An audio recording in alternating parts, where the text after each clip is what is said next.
Nothing but slow jams coming through the speakers right now. Pandora got you heated right now. What's up, everybody? It's Slowjams4life, and this is another episode of Love and R&B. This is a show where I invite guests on, and we just have regular conversations about R&B. Today, I have a guest with me who goes by the name of KP.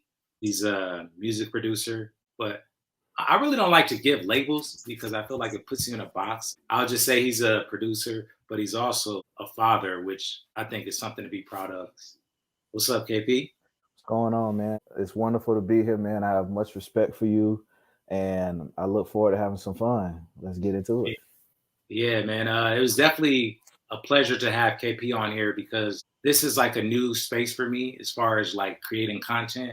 So I came up with this idea maybe like a couple weeks ago, and usually I procrastinate on ideas. Like I have so many ideas that I just sit and procrastinate, but with this one, I just feel like it could be something. So I told myself, like, let me start DMing people and just kind of put the pressure on myself. So that's what I did. I DM'd some people and they started responding like, oh, that's a great idea. Like, I would love to be on. And now I'm just like, it's go time now. It's like, there's no turning back. So we finally got it done. And I wanted to have KP on because he's very instrumental in as far as like my career, I would say, giving me the confidence and making me realize that this Slow Jams for Life thing could be something. I don't know exactly what yet, but I know there's a lane for me. And just how we connected, it was basically through Instagram. I reached out to him via Instagram and he sent me his music. He was like, yo, I'm at this album I came out with, R&B album. And he was like, you should check it out. And I checked it out and it was dope. And then from then on, more than anything, we just kind of built a relationship. And personally, I call him a friend, somebody I could call, talk to, just on a personal level. And so it was important to have him on. I know I'm got a long-winded answer, but basically what I'm saying is when I reached out to him, I asked him, I was like, hey, I would love to come to the studio and just vibe and check out some music because I'd never been to the studio before. And I was just kind of like on a whim. I didn't know if he was going to say yeah or not. And to my surprise, he said yeah. And then he was like, are you in Atlanta? I was like, nah, I'm in Cali. He was like, all right, next time I'm in Cali, I invite you over. And I didn't really think nothing of it because, you know, people give you the runaround all the time, but he really did reach out to me. And that really meant a lot to me because, like I said, up to that point, nobody knew what I looked like. They didn't know, you know, if I was a female or a male, like they didn't know. And the fact that he opened his studio up to me and let me come and just vibe with him, that really meant a lot to me. And then also it really lit the fire under me. It made me realize this Slow Dance for Life could be something. So sorry for the long story, but yeah. I say all I have to say, like, I really appreciate what he's done for me, even if you don't know like what he's done for me, but just for my confidence and just, you know, just all around. So I appreciate you for coming on and doing it. I appreciate you, bro. We're gonna get into some questions now. We're just gonna have fun and talk R&B. Let's get it. Oh, you know what, man? I didn't even ask you the introduction question. Tell me your name, your age, and where you're from. We didn't even get into that. KP, 38. I'm from Florida, Tampa, to be exact. I claim as well because that's where all my family is at. So, and I spent a lot of time in Orlando. That's where everything got started for me musically. So it's like another home for me. I guess I can say second home, but it's really more tied with like a first home as well. Okay. The first question I usually like to ask, when did you fall in love with R&B?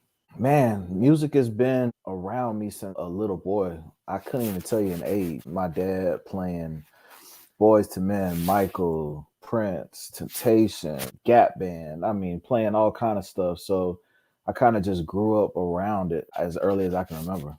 Okay, so do you remember the first R&B album that you ever bought or somebody bought for you? Yes, I bought it myself. It was a Christmas present. It was a Jodeci, Diary of a Madman. You know, me and you were just talking about that, you know, recently. Yeah. I made a post, I think a couple of days ago, where I put like the best and worst albums from certain artists, and Jodeci was on there. So he was on my head about my selections. But Jodeci have a lot of great albums, so it was kind of debatable. I was like torn between the first and second album, but Diary of a Mad Band was your favorite. So do you have a favorite song from that album? Growing up, it would have been Fiendin' because that was the more commercial song. But as my ears start to mature and grow musically, My Heart Belongs to You, hands down, is probably my favorite song from them, period. Yeah, Jodeci, they have like a bunch of great records, and album cuts are just as good as the singles. So Yeah. for sure, a great album. All right, so when it comes to great R&B albums, can you give me your top three favorite non-skip albums? Or they don't even have to be your favorite, just three non-skip albums. Yeah, I can't say my favorite, but I'll say The Dream, and I'm gonna lump both of the Dreams albums together, first and second. I'm gonna say 100% Genuine because that album was just amazing. R. Kelly TP2.com. There's so many I can name, but R. Kelly TP2.com. I know folks ain't really feeling R. Kelly right now, but I mean that album was undeniable.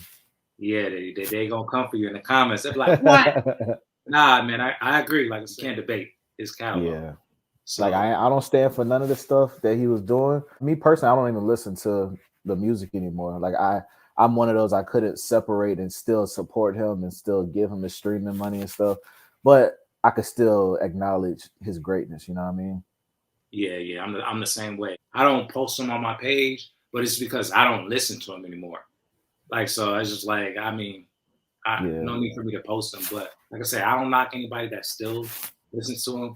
And like I said, you can't take away from his greatness. So, but for exactly. sure, those are some great ones. If you had to make an R&B group consisting of four people, who would be in that group?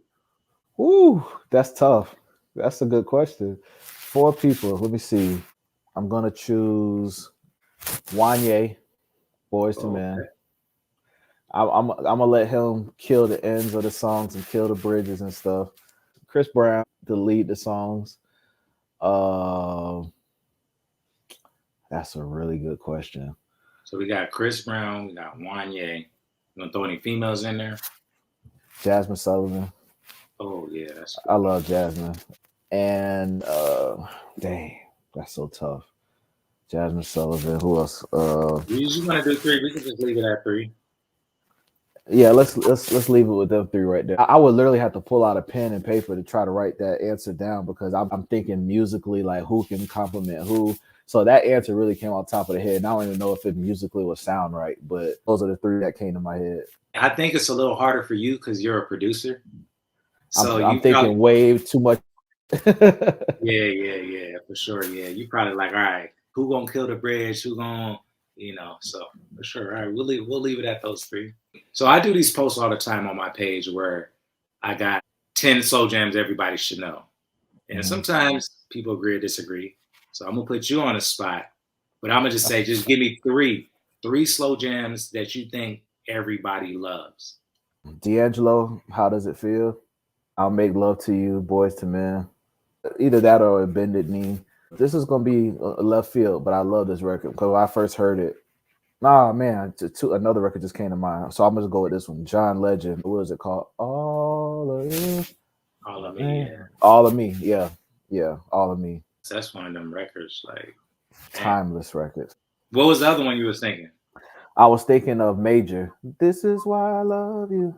Yeah, he on his Ooh. wedding. When I His first wedding. heard that, yeah, I feel like you can't go wrong with wedding songs that are done really, really well. A good song should pull out emotion out of you.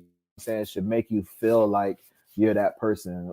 It should make you feel like you want to be in that situation, you know what I mean? Or make you go back to when you were in that situation.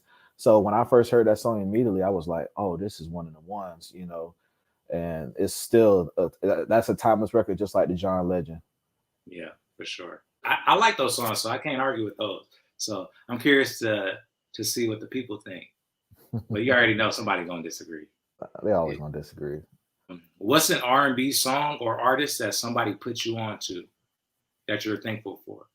My brother, Raheem Devaughn. What's crazy is as much as we worked together, I wasn't the biggest Raheem Devaughn fan. I was a casual listener, like, oh, I hear a song on the radio, it'd be like, oh, okay. I'm not gonna name any artists, but you hear them songs on the radio, you be like, oh yeah, that's cool. I like that. I like that. But you don't dig into the discography like that. And my brother just kept saying, "You need to work with Raheem Devaughn. You need to work with Raheem Devaughn." I'm like, bro, I'm telling my brother, like, I don't have access to get to whoever I want to, especially at that time, And one day I was in a barbershop and I heard Bulletproof for the first time. And I thought it was Marvin Gaye. And I remember my barber was edging up my beard and everything. And when I sat up, I said, "Man, it's like a newer Marvin Gaye." Did they come? He was like, "This ain't Marvin Gaye, this Raheem Devaughn." And then it just blew my mind. I called my brother, like, "I'm sold." And then he started telling me what to go listen to. And ironically, a week or two after this, Raheem reaches out to me about a beat that was sent to him that wasn't sent for me. It was sent for one of my boys, our Chris. And that's how the whole thing started. And I was like, wow. So we talking 2012 or so. So I just started digging into his music and I was like, this nigga is amazing. So I'm thankful for my brother for putting me on to him. Wow. So that randomly happened? He just sent you a DM like randomly? randomly? Nah, he called me. I was at work. I was still working at the time. And he called me. He had an LA number. And it must have been about 1 o'clock, 2 o'clock in the morning, my time. And I go in the office and I pick it up like, "Hello? Hey, what's up? This Raheem Devaughn. Hey, I just got some of your beats and da-da-da-da-da." And he has this whole pitch for me about working with him and what's the numbers looking like. And if I work with him on the numbers, promise me he'll always keep me involved. And that's one of the people that I consider my brother. And he never lied to me about something he said he was going to do. You know what I'm saying? So, yeah, that all happened within like a couple weeks apart from each other. Wow, that's dope. For those watching who don't know, they got albums together. So I think it's dope that how y'all connected. And yeah, shout out to your brother for putting you on to Raheem. Well, I had this question written down, but I kind of want to switch it up. I had what was the hardest part about being a producer, but I think I want to know more so for the people out there, like upcoming producers. What's some advice that you can give them starting out that maybe you wish you knew or something like that? My first one is not even advice for just producers. It's just general advice that you should just know, period. And that's treating people how you want to be treated, not trying to just work with them for the sake of trying to get ahead and trying to use people. Just really just treat people how you want to be treated. Network across. Don't always try to network up. I see these producers that don't have no resume at all, haven't worked with anybody, but saying they saving this beat for Drake and they saving this beat for Beyonce, and they saving this beat for such and such. And it's like, there's somebody in your city right now that's killing it that y'all could be working together right now, but you keep trying to bypass that person to get to the top. We all want to get to the top and get to the number one person that's out right now, because those people that are across from you one day are going to be up and y'all can grow together and come up together. Don't worry about the money right off the top. Of course, we all want to live off this, but if you go into every situation thinking money, money, money, money, money, it ain't gonna work out that way for you. It's just not. Understand the business. This is a business first. Have a team around you. It's so much. I could be going on forever, but just try to be genuine in everything you do, and that's what I try to do. And you're gonna get burnt sometimes, and some people are not gonna appreciate you, and they're gonna look past you and show love to the next person. But you don't do that for that, you just do it to be genuine, you know what I mean? And that's how you gonna continuously get blessed. What's your top 3 favorite R&B songs that you produced? Devin Culture, No Conversation. It's my favorite. I have a lot. Love Around the Clock with Raheem Devaughn and Guapale. I just love how that record came out. Third, Louis Sky. What's the name of that song? One of my favorites. What's the name of the song? I got it. It's called Invested. I'm tripping. Those are my three of my favorites. That's what I'll say. 3 of my favorites. Okay, so it kind of like segues into my next question, because you don't know this, but I have this written down. I have songs written down that I want to ask you about, because I just be liking to know like the backstory, just how like songs were created. Yeah. It's crazy because I was actually telling you about this. I was like, man, you got to start doing a behind the scenes content, get that out there because people want to know. But so this is for me personally. I just want to know. The first song on here was one of the songs you mentioned, No Conversation, with Devin Culture. Can you tell me about that song, like how that song came about?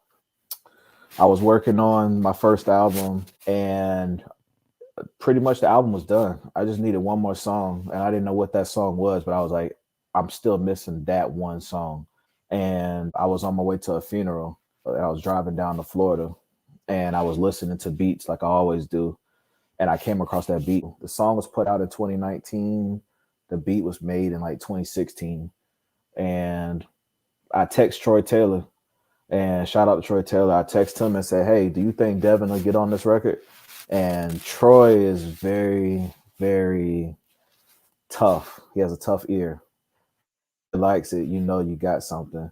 And Troy was like, "This is very dope. I'm going to send this to him." And that's when I knew. I was like, I was nervous to even send the beat because I was like, I knew I loved it, but I didn't know what Troy, because Troy could be the one that said, no, I'm not sending it to him, or yes, I will send it to him.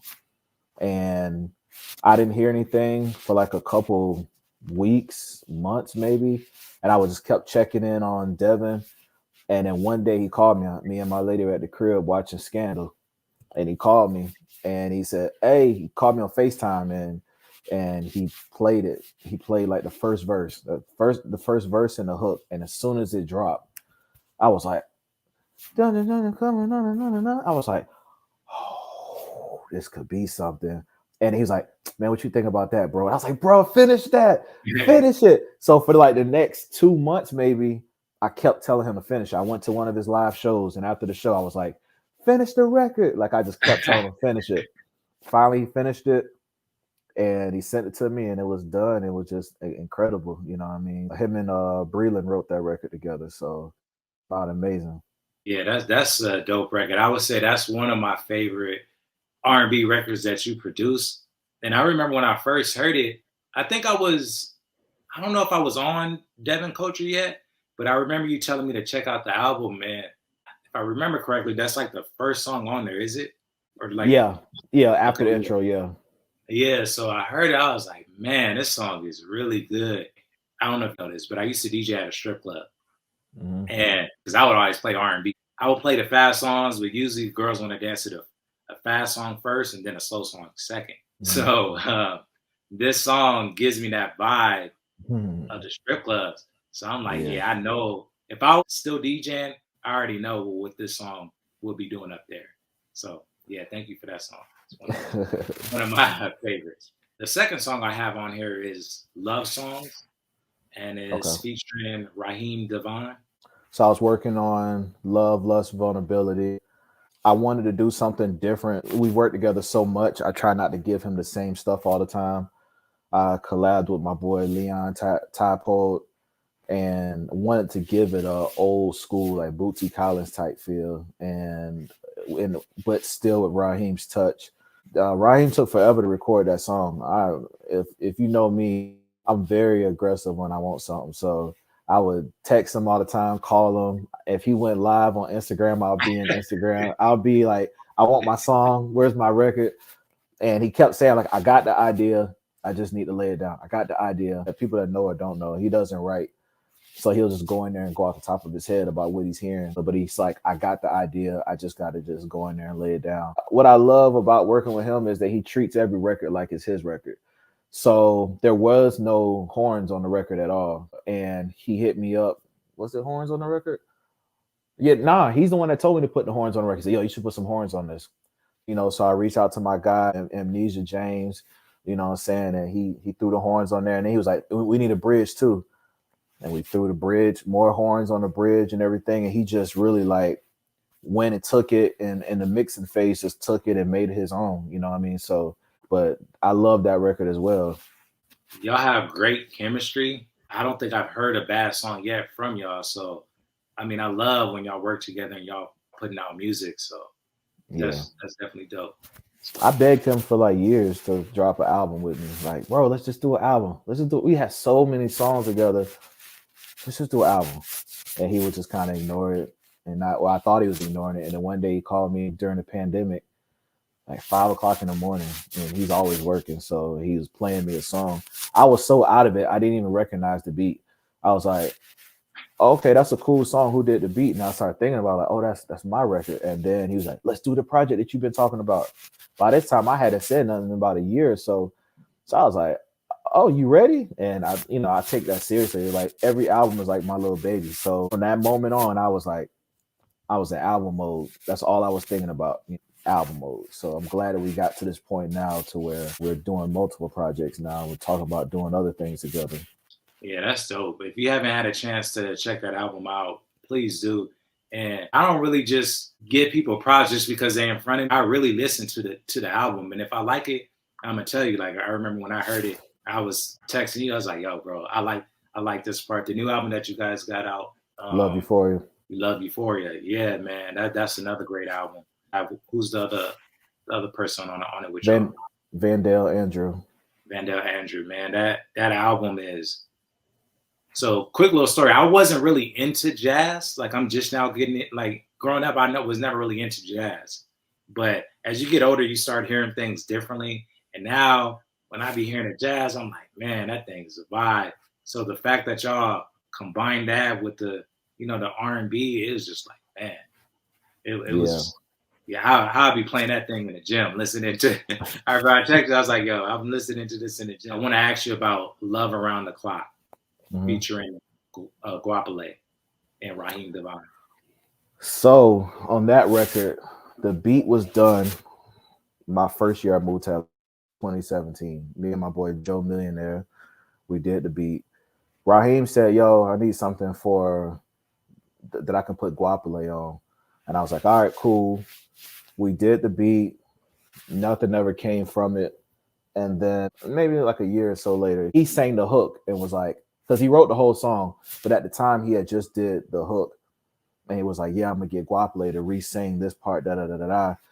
And it's like, all right, and then she did it, but he never sent it to me. So I remember him tagging me in the stories with them in the studio, but I just never heard the record. And when me and Vandale started working on our project, because the project was supposed to be just me and Vandale Andrew. And then we ended up bringing in Raheem because he was the one that introduced us. So it felt like it was only right for us to just do one together, all three of us. So I brought it back up like, yo, whatever happened with the record with Guapale? And he sent me the record, and that's when I heard. By this time I heard the whole song, but the whole song was sang by Raheem. Then when I heard it again, last year sometime, now it's everybody was on there now. And I heard it, and then I just went back in and some changes and stuff, but that's one of my favorite songs that I've ever done. It just the feel, the vibe of it, it just came together amazing. I really love it. Yeah, that's a great record. I remember when I saw Guapale on there, I'm like, man, Guapale? Like, yeah. I think she's one of them underrated artists. People know Closer. That's her most successful song, but like she really has a great catalog. But if you're not really tapped in to the R&B, you probably don't know. So it was nice to see her on there. It just sounds good. Just the whole vibe. Like I like R&B that puts me in that vibe. And I don't know. I feel like we kind of have similar tastes in R&B. Like we like a lot of the same music. So yeah, that's why you tell me, check this person out. I'll go listen to them. I'm like, I trust your ear. I like a lot of the stuff that you like. So I would agree to that. Yeah, thank you. I remember you wrote a comment on my page one time. You was like, man, your ear is A1. And I was like, man, thank you. Coming from you. I was like, man, that means a lot. This last song, this is a curveball. It is not even an R&B song, but I recently found out that you produced this song by Mano called Get Up Tight. And I wanted to ask you about that song because I used to DJ at a strip club. So I would play this song in the strip club. And I still like this song to the day. Like when it came out, it was just like Tiger Woods was going through his thing.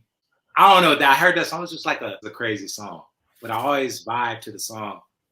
And I didn't know until probably this year or last year that you produced it. I don't know how I found out, but you told me, it's like, yeah, I produced that. I was like, what?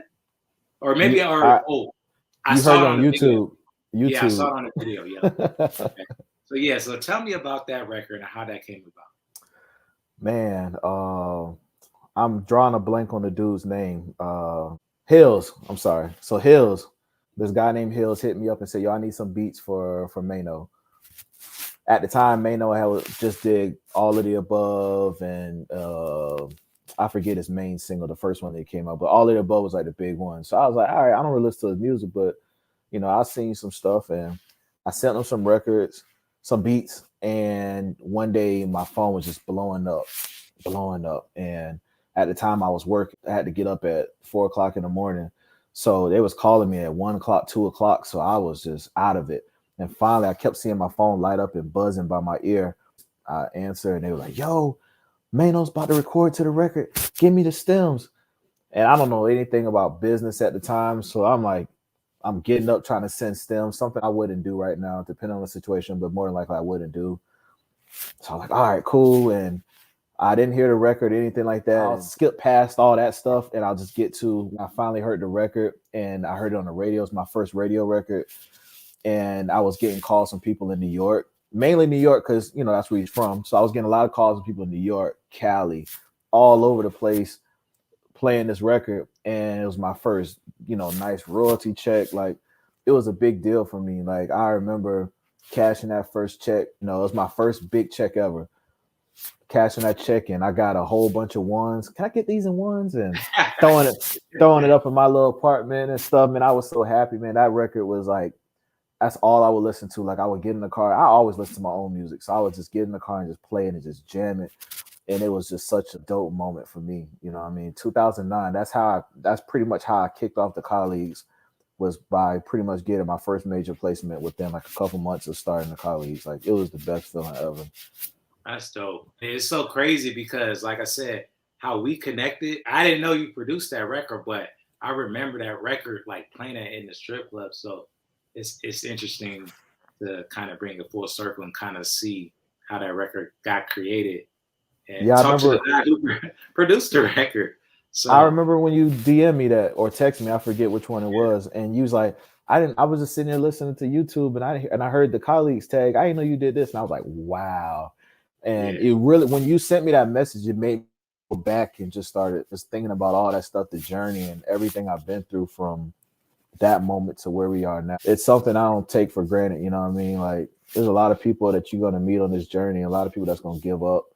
And when you see yourself still going, still striving, still achieving, it's something that you may take for granted sometimes because you're steady looking for what's next. But that moment right there made me pause in my steps and be like, wow, you know, and kind of pat yourself on your back and just thank God of where you are at that present moment. I met you probably like a couple years ago, but man, I could tell your trajectory is on the up and up, and I'm just excited to be on this journey with you.